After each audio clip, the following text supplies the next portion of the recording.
First, that superintendent shocker, Eddie Johnson, asleep at the wheel. Now he tells the mayor what he didn't tell reporters last night, that he'd been drinking. Let's get right to CBS 2 political investigator Dana Kozlov live in the newsroom. Dana. Erica and Brad, talk about a rough week for Mayor Lightfoot. First a teacher strike, now a revelation from her top cop.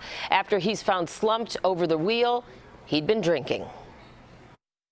So I want to directly address the medical episode that I experienced. That's what Police Superintendent Eddie Johnson told reporters last night. While off duty, I was out with a group of friends for dinner and didn't have any feelings or symptoms of impairment or side effects from my medication when I left the restaurant. About being found here, not far from his Bridgeport home, passed out behind the wheel of his CPD SUV.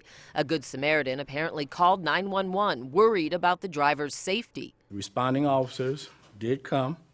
They checked on me and confirmed that I was able to continue on my way. Then this afternoon, a surprising development. Listen to what the mayor told the Chicago Sun-Times. He revealed to me that he'd had a couple of drinks with dinner. I'm going to let the investigation play itself out.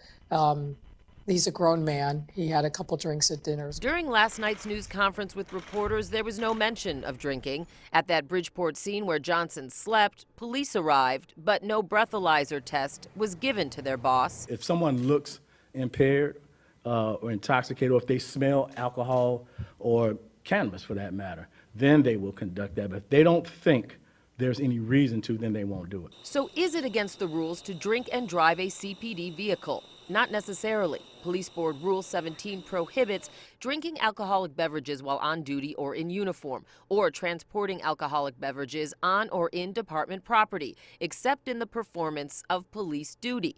We know Johnson was off duty. Police have refused to tell us if he was in uniform, so it's possible that drinking and driving in a police vehicle is allowed, as long as you're under the legal limit. Just somebody being asleep in the car doesn't mean they're impaired in any way.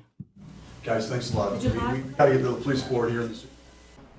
Chicago police launched an internal investigation, so we might learn some details of both the superintendent's actions and police officers who responded to the scene, but we'll never know if the superintendent's blood alcohol level was above the legal limit because there was no breathalyzer. Live in the newsroom, Dana Kozlov, CBS 2 News.